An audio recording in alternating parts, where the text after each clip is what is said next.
Now, naturally, the National Football League will not kick off for a couple of months. We are getting closer to that date. Can't wait for that. Some not so great news, though, for the Green Bay Packers, and particularly for their running back, Josh Jacobs, who was arrested last weekend in Wisconsin and is facing multiple domestic violence-related charges over an alleged disturbance Memorial Day weekend. Jacobs' attorney is saying that the allegations should be denied and saying that the matter is in the early stage of investigation, asking for fairness and restraint. The Packers are aware of the matter, too. An ongoing legal situation. We won't know anything for the time being, but certainly Jacobs a very big piece of what the Packers are doing. But the bigger story is obviously a domestic violence alleged incident over the weekend. Meanwhile, in better news, the National Football League is seeing a very high-priced free agent or a high-priced player not even get to free agency. Derwin James is now the highest paid safety in the National Football League, 3 years, $25 million per year, and now becomes the highest paid safety in the NFL for the second time. The guaranteed money on this one from Los Angeles is $57.5 million. Meanwhile, what will the future hold for former college football quarterback Brendan Sorsby? He has been reinstated after his 35-day inpatient rehab for his gambling addiction in Goodyear, Arizona, but the NCAA says that he's not eligible for the 2026 season. So he can essentially enter the NFL draft or maybe wait for another year of eligibility next season. But as of right now, the supplemental draft could be next in line. Sorsby can't play college football this year, but potentially next season. It is very complicated. If it sounds complicated, it is. So no college football this season for Sorsby, potentially the NFL, and maybe potentially college football after the season is complete. So we'll have to see. In the NBA last night, the Oklahoma City Thunder imposed their will on the San Antonio Spurs and stand one game from facing the New York Knicks as they win with Shai Gilgeous-Alexander going off 32 points again, 9 assists. Chet Holmgren had 16 and 11. It was a very quiet game for Victor Wembanyama, 20 points and 6 rebounds. In fact, Stephon Castle was the leading scorer for the Spurs last night. So the championship is in sight once again for OKC. Here's Mark Daigneault as he sees his club bouncing back in Game 5. Was there a point that you saw that start even, I don't know, the other night after that loss? You're still in San Antonio. I don't know. Just you sense sort of the mindset, that championship caliber mindset these guys have. I don't really play psychologist on that stuff. You know, I don't know. I have tremendous trust in the team. You know, I'm not really reading into much, but I just know this team really well, and I know that when we don't play well, we look in the mirror. We don't make excuses. We don't point fingers, and usually that's the best way to get yourself into the next opportunity. And so, again, they did a great job of, taking, we needed to look at that game and learn from it, but then flush it after that and understand tonight was a blank canvas and a new day, just like Game 6 will be a blank canvas and a new day.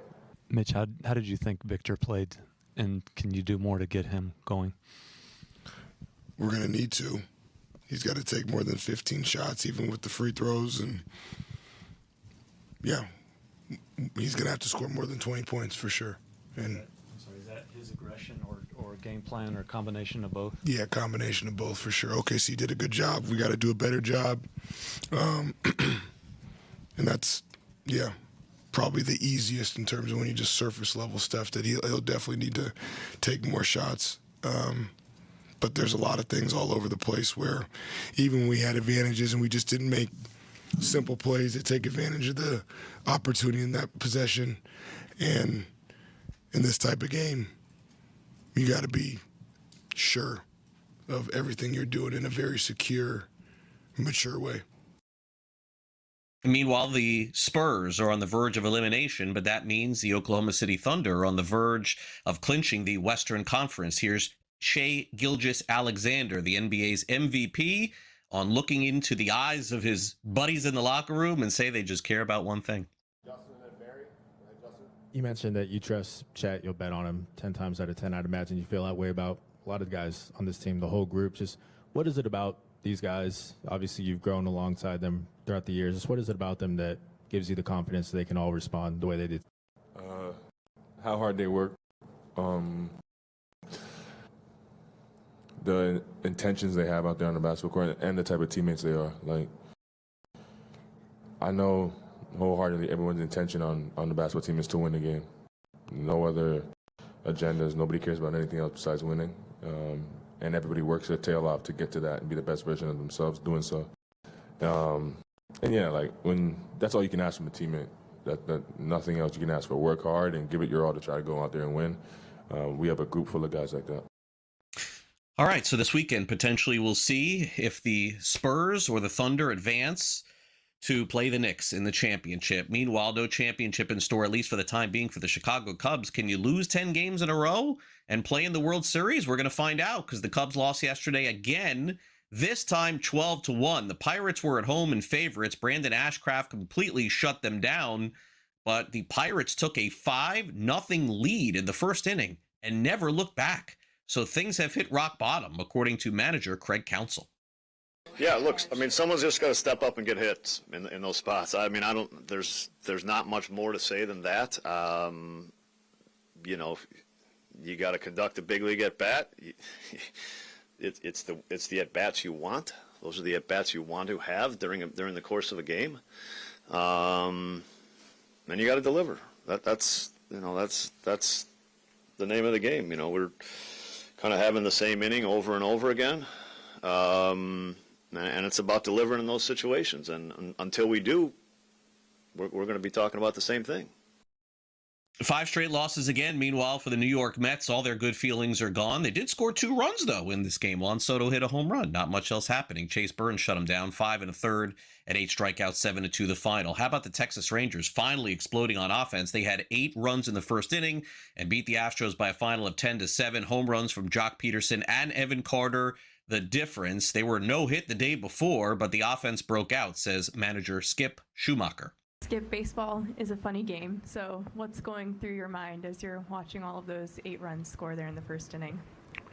Yeah, it doesn't make any sense sometimes. You're trying to, think about different ways to win games. Last night, late at night, again this morning, and then we come out and walk and slug. So it's just kind of a crazy game. But I think the first inning again set the tone. Just kind of last night we had bases on and didn't score. This time we had bases loaded. I think Nimmo getting that first hit kind of I don't want to say sigh of relief, but just kind of got things going. And then Berger with the bases loaded knock was awesome. And I think that's when, everyone just kind of got contagious, and it was really good to see everyone. Felt like almost everybody get a hit or square a ball up tonight. So, yeah, good day for the offense.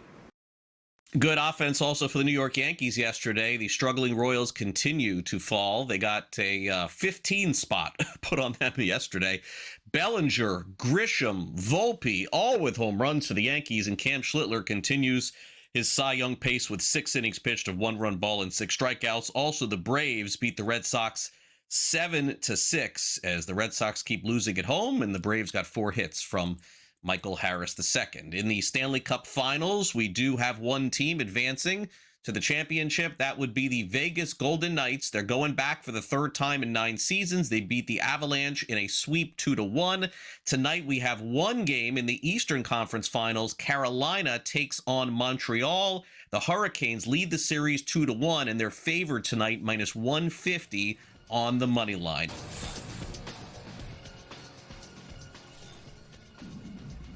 Let's bring in Sam McQuillan from Legal Sports Report. He's here with us on this Wednesday to go over the latest in prediction markets and also some potential new bills heading into legislature. Sam, great to have you here on Newswire. Okay, so we start off with a story here, very interesting here, that there is this company called Fair Predicts making comments about some of the prediction markets and their space, very specifically Kalshi sort of throwing out a derogatory comment toward this. Kalshi not really happy with the way that this is, but I guess I would ask you, Sam, and of course you could read the story at legalsportsreport.com. Tell me more about Fair Predicts and why what they say has such a big impact on what they're talking about. Yeah, it's a lot of finger pointing in this space right now, amid one side saying you're lying, you're deceptive, the other side saying, no, actually, you're lying, you're deceptive, which is kind of what you have happen when there's a new big industry or product that kind of begs regulation. Everyone scrambles to get a piece of it. And Kalshi certainly is the biggest prediction market right now operating. It has a ton of lawsuits where states are alleging what it's doing is sports betting. Kalshi says what it's doing is actually federally legal and permissible in all 50 states. That's the whole thing. And then you have this group called Fair Predicts, which calls itself a nonpartisan market watchdog group dedicated to exposing companies that it says are doing false advertising, insider trading, money laundering, and holding them accountable sort of in the public eye. It launched this 6-figure ad campaign just recently. It actually coincided with a Senate hearing on regulating prediction markets, but the campaign is called Kalshi Lies. So it's no surprise that Kalshi's not happy with it. It basically says that Kalshi falsely advertised itself as, being a platform where there's no house, where all the trading is peer-to-peer. You're betting against your friends and neighbors rather than a sports book itself. It's one of those kind of big marketing ploys that Kalshi has pushed out there as, an alternative to sports books, which it calls predatory. But Kalshi Lies, the campaign, is saying that, actually that's not entirely true. Kalshi owns its own market maker on the exchange called Kalshi Trading, which profits from every customer loss, win. So it's essentially participating in the exchange that says is purely peer-to-peer. And also on top of that, it has a lot of Wall Street firms trading on the exchange against casual bettors, taking advantage of them, being predatory with their pricing. Those firms also own a big stake in Kalshi. So it's had this big advertising campaign trying to expose Kalshi for its lies, it says. And Kalshi hit back this week and sent it a letter basically asking it to, or telling it rather, to stop immediately, claiming that, these were defamatory statements and lies, which could hurt Kalshi's business. This is something that could escalate into a lawsuit down the line if Kalshi or if the company doing the advertising Fair Predicts does not comply. Rather, Kalshi says it, in fact, is not a house. It says that this trading, arm that exists on the exchange really functions just to provide liquidity and actually doesn't profit from exchanges, from trades at all, and actually operates at a loss. It says it's just one of those, big market makers that has on there to make sure that there is the other side of that trade when people go to place a bet. It also asserts that a substantial amount of trading activity is not done by those Wall Street firms. So it is more peer-to-peer than this group is kind of accusing. So it's sort of a legal step right here before a potential lawsuit, but it is significant in the fact that you have Kalshi firing back at one group spending a lot of money trying to tell people that it's misleading people. So, we have a ton of lawsuits that are left to play out. We have laws that may be made, maybe not made. So we'll see where kind of everything ends up, but this definitely is kind of just another crazy step in this process of prediction markets we've been talking about for over a year now, Craig.